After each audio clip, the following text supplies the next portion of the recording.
Yapıyor ya. Ya biz bunu bir dakika. Öyle olmaz, elinde tutacaksın Tut. onu. Altını sikeyim mi ben de? Bir hadi ya. Bizimki. Vallahi bilmiyorum. Hadi be amına koyayım şey. Hocam YouTube videosunu denemek istiyorum. Teknik olarak diyorum arkadaş da anlattı da. Bunu ayarlaman lazım. Bir tur ısınma turu ataydık ya. Hemen videoya gittik. Nereye gideceğimizi de bilmiyoruz. Uludağ'dayız. Uludağ'dayız. Çam ağaçlarına kavuştuk en sonunda. Yavaştan başlıyoruz.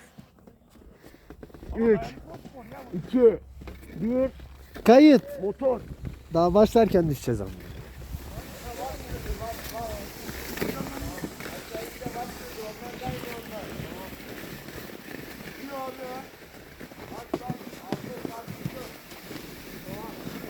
Bekle. Evet, bir kere durmak çok zor.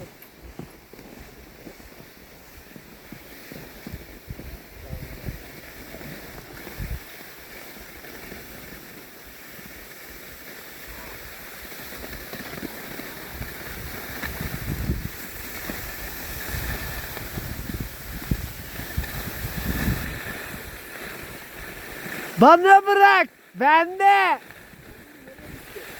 Ne bileyim ben amına koyayım.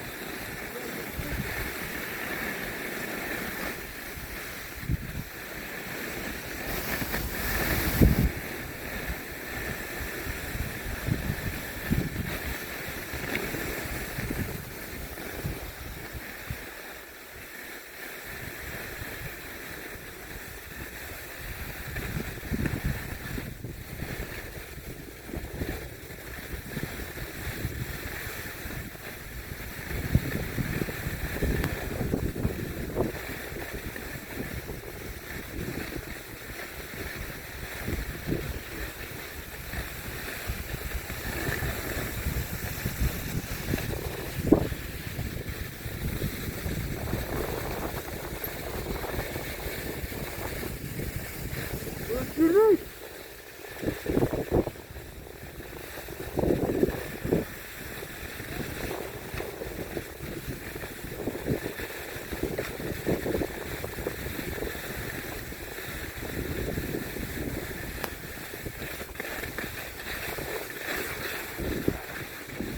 Yavaşla.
Süper.